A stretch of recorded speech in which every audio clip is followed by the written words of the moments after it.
Hello, this is Ani and welcome to my playtest of my map entry for Jigarbov's Adventure Encounter competition, build competition.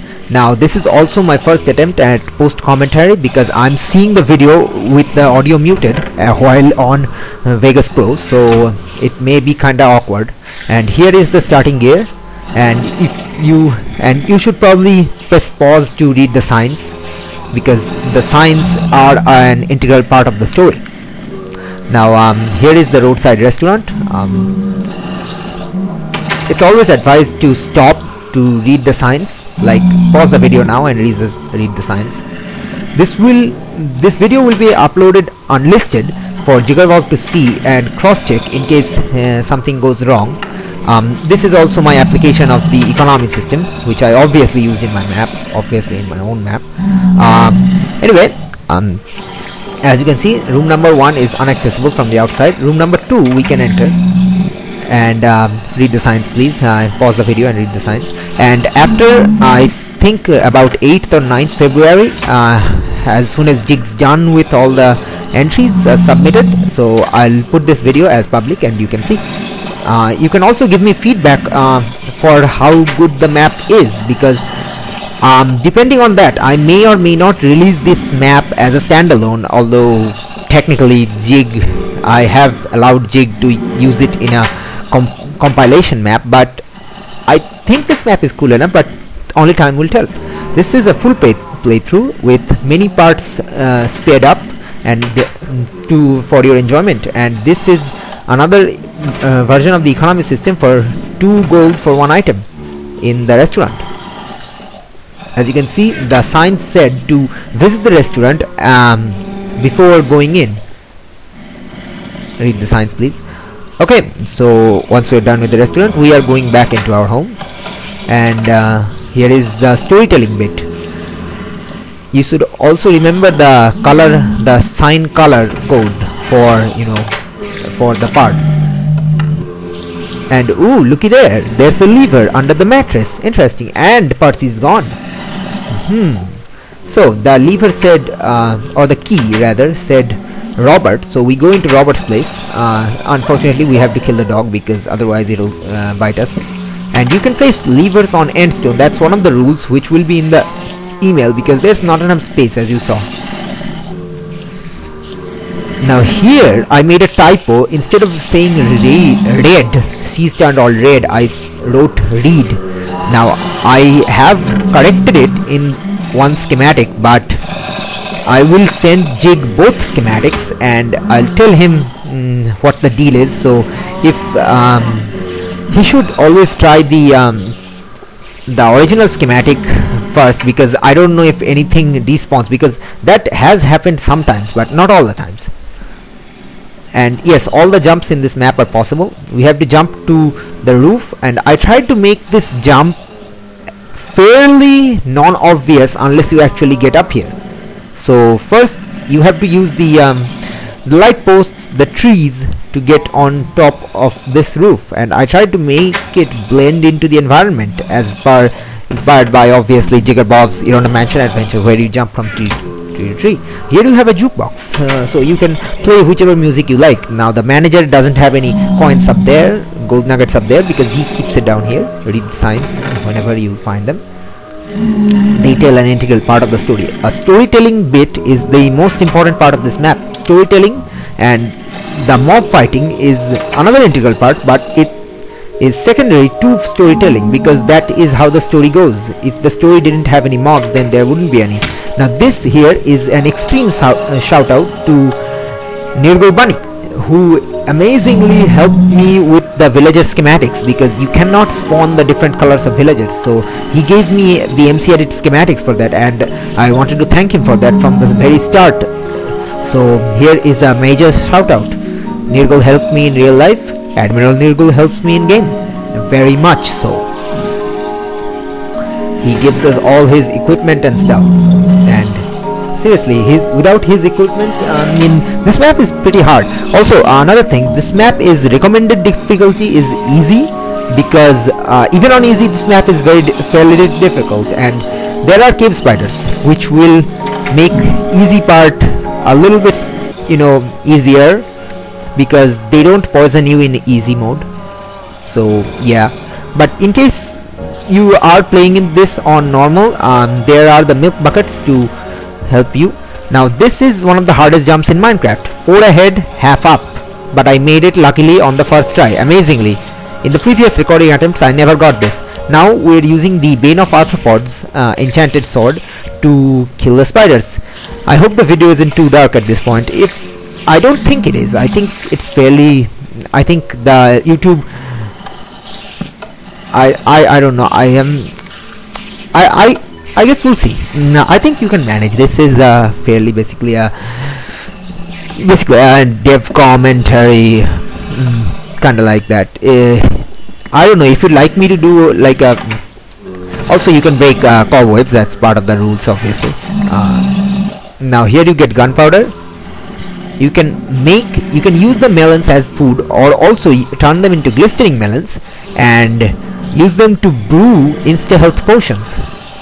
And you can use the gunpowder to turn them into splash potions, which hurt the undead.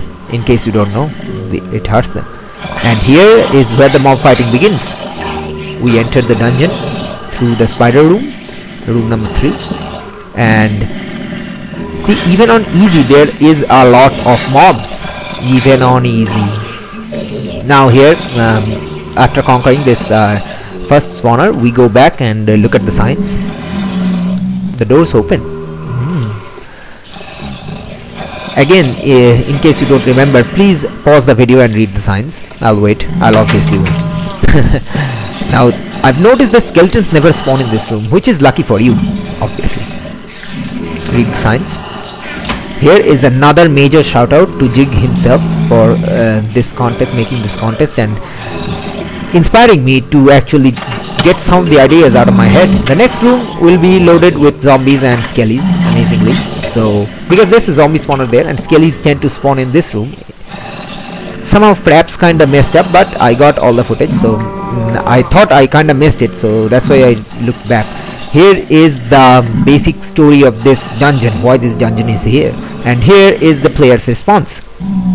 Yeah, here you get another sword in case you run out, because as you can see, all the swords I gave you are damaged in order to indicate that they have been used. These are not fresh swords. Now here I just speed up through this part through editing, so it's not boring, and I also try to keep the video length to under 15 minutes so I can upload fairly quickly. So here is the now here comes a lot of situations where you're going to pause and read what is there on the signs. The red may seem kind of hard to see on the video. I don't know until I render it out, but I think it looked good enough in the game. Unless you're colorblind, I don't think it's going to be that much of a problem, and I'm not sure how colorblindness works. So now here is Sir Planix, which is another shout out to Planetfall 666. Thanks, buddy. He makes awesome maps and I enjoy them very much. Now it is, by this time you're going to have a lot of levels, so have at least 5, so it is very recommended that you go back and enchant the iron sword, because that's going to make your job a lot easier. Sir Planix had the key as part of the story, and here comes the small cave spider beasties. Here I also speed up this part because we're basically going down a stair while fighting spiders. Luckily there weren't any cave spiders this time. One of my previous video attempts, there was a lot of cave spiders, like in this room, and they tend to go inside that hole. That hole is part of the story. I didn't miss that, obviously. So we come in, we light this place up. As you can see, there's a lot of them, but I speed up this part because to keep the video length minimum. And you're not here, this isn't a LP because it's a alpha test or a beta test or whatever you call it. I don't know, final alpha test before sending out. I actually did like 6 or 7 alpha tests before this. All of them, I messed up. Here's the dungeon prison cell control. We come out here and this side has opened. Here is a lot of text, so just pause and read all of them. Here is another obvious reference to by the way, sorry Jig, truly sorry, but I needed someone and there was only 4 heroes. This is a major reference to R.S. Malik. Mage Malik, and he helps us a lot. As part of the story goes, he caused the cave in, and here is his magic torch which glows in the hands of the hero, and here's some fire resistance, a spell book of flame, and a scepter of life, basically smite and fireball. Place the torch and begin the assault. I just speed through it because a lot of funny things happen, like the mobs actually infight and I don't want to intrude, so they just push me back. This was funny, by the way. So anyway, the blaze rod with the smite 2 is actually very handy. It takes out all of these creatures in just 3 or 4 hits. Actually, I think if you're going to save on the sword, which is very, but here I use the fire aspect sword. Obviously you're going to get different enchantment every time. If you get a smite on the iron sword, you may want to use that because blaze rod doesn't actually use any damage. And here is the final reference. You might have caught it in Artist Malik's room. This is Sardon, inspired by Dardon, and also the Lord of Bloody Cross map has a big shout out in this. I don't know why I'm giving this shout outs. I really have no idea because I don't think any of them is actually going to play it unless I upload it separately. And here you find the true culprit, Percy himself. Now here is a multiple ending scenario. You can have a good ending and a bad ending. I recorded the good ending first, but I'm placing the bad ending first in video. So here is the bad ending, because in the bad ending I show a part of the storyline which I forgot to record in the good ending. Here is why you need the fire res potion. You have 1 minute and 30 seconds, and here is why you need the insta health. See, they are getting damaged, which actually helps you a lot, and they're infighting. So, and this is an infinity bow, so you're obviously going to pick up 1 arrow at least, and as long as you have that, you have 1 stack of uses. And here is a storyline. It's kind of hard to see through with the flame, and so for Jig this is the perfect way to see it. Just pause it and see. This room is kind of frantic, and since this is the bad ending, all you have to do is let the timer run out, and let the 1 minute and 30 second timer run out. As you can see, slowly the red torches will light up, and as soon as all the red torches light up, see that torch just lit up. As soon as all the red torches light up, you will lose this map, so they say.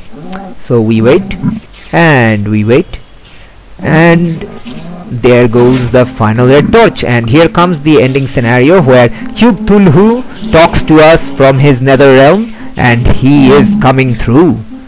Now after the bad ending is achieved, even if you kill Percy here, you'll get the Excubivore right there, which is an awesome pickaxe. By the way, you can get a better look in the good ending, but basically even if you now break the summoning stone, it's not gonna help because you've already lost the map, and the circuit has been tripped. The good circuit has been broken. So now we wait for the portal to light up. This is a variable time and may happen sooner or later. In my case it happened about 1 minute later, so I waited and I sped up this entire thing. And yeah, I turned the particles to on all because I think that may have an effect on it. And here comes the portal. It turns on automatically because the wool blocks were placed in. Now here is and that was the bad ending, and here is the good ending, which was recorded before the bad ending actually. Okay, so in the good ending you basically have to be very frantic. You have to allow the mobs to go infight on themselves, and you have to not hold the bow back the entire way. Let them infight and come here and murder Percy because he is a bad guy. He's an evil villain who deserves to be murdered, and we get the Excubivore. Once you get the Excubivore, we come here and we take down the summoning stone, but let's clear that Skelly because he was annoying us. And once we take down the summoning stone, then there comes the happy music, and the good circuit has operated and the bad circuit has been tripped. Now even if the timer runs out, the bad circuit will not operate. And here comes the happy ending, and that's it. Thank you everyone for watching, and this is Sunny signing out. Bye.